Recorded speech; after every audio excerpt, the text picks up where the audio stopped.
Well, in 1975, when I first met Bhagavan Adi Da Samraj, I had expressed to him that in my early life I had a strong interest in singing and in opera and all forms of music. I loved music ever since, as a boy in New York, in the early days of World War II.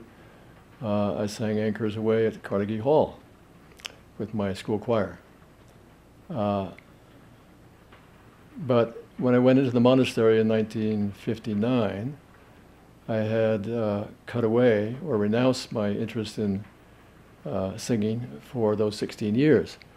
Beloved immediately responded by saying, my form of renunciation, Crane, he had just given me the name Crane, is not cutting away or denying life. It's to involve you in your heart's passion, your most profound interest, and moving you beyond all sense of limitation and self-contraction.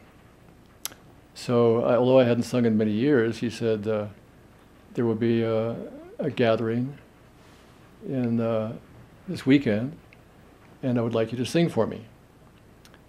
So I had to scramble myself together and prepare some music, which I did, some John Denver songs and some medieval music with Ray Lynch, and somehow managed to sing, greatly supported by his divine city and encouragement in a very short time.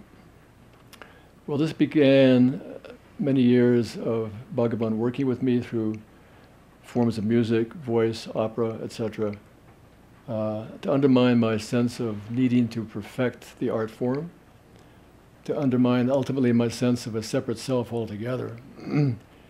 He had me singing in the next 10 years under extraordinary conditions. 2 o'clock in the morning with no preparation.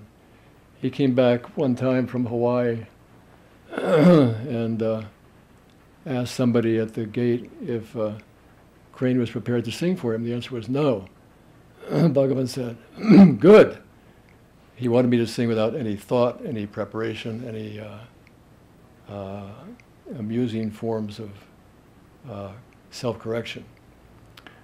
I sung for him on a windswept beach in Fiji at 4 o'clock in the morning after being up all night and surrounded by devotees in the later years when we sang opera with him, who were mostly tone deaf, to balance out my concern for perfect pitch, etc. So all of my classical musical concerns for performance, perfection, intonation were undermined. And the Bhagavan was never interested in the art that I was interested in. He was interested in entering into my heart, opening it up, realizing that when he sang with me that ultimately I learned he was the singer. He was the song. He entered deeply into my being by undermining my sense of being a singer with a background with perfection ideas. In 1992, there was a gathering in Hymns to Me that's been well photographed and videoed, where Bhagavan called me to him. And this was a time which he defined as the demonstration of human and divine love. And many of us were embraced by him in this summer in July, I think it was 92, in this way. This particular evening, he had asked me to sing with him I Am Who You Are, the great classic song by Joanne Sunshine and Ray Lynch that became an archetype for Adi Da music. And we sang that, we sang Nessun Dorma. He held me for the longest time in an embrace, whispered into my ear esoteric instructions like first the heart must be filled, then the heart must be broken, which I began to understand over time in its esoteric depth. This was a wonderful, wonderful occasion which lives with me today. He placed his hands on my heart, singing at the top of his voice drowning out my voice. He could sing louder, longer, higher, lower than anybody else in the room, always. He entered into this form of art in a way that could only be done by a divine adept. He surpassed all of our efforts to keep up with him and to match his voice.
On this occasion, I was just brought to tears of ecstasy, realizing that his work with me over the years, with singing, was about undermining my sense of a separate self, bringing me to natural ecstasy, and realizing more and more profoundly who he was and is as a divine incarnation. From the very beginning days when I first met him, I could never figure him out. I couldn't slot him. This was my attempt to define him. He's indefinable, undefinable. And in late 1990, what was the timing on this? 94, I became involved in a very difficult ocean trip. My voice was shattered for 3 years. A ear, nose, and throat doctor told me that the vocal cords were so damaged that possibly surgery could bring them back. But at the end of 3 years, the voice miraculously came back because Bhagavan had effected a healing of my vocal cords during this time. He created an amulet which he rolled under the toes of his left foot, and I wore against my throat for a long time. And one day the voice came back and the vocal cords were healed. And this is the kind of healing that he does in very specific ways, but the great healing of Bhagavan is the heart. First the heart must be filled, then the heart must be broken, and I'm still gathering and learning the lesson of this wonderful, unique teaching from Bhagavan Adi Da.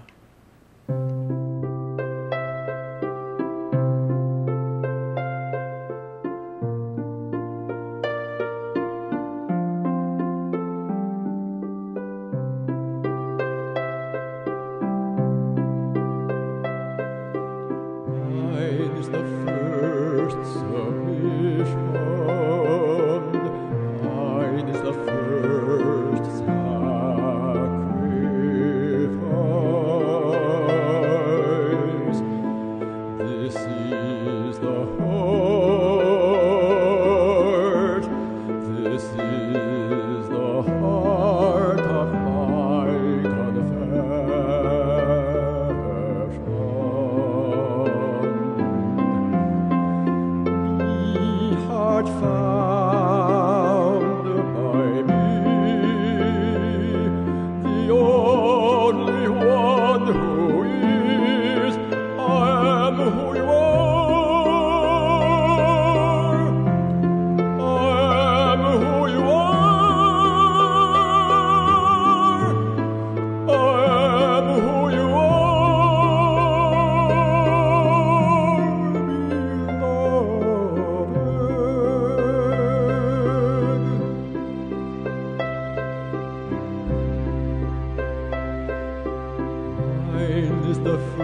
is the heart.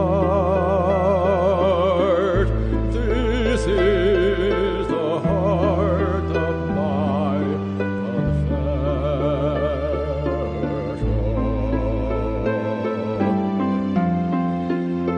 Ye heart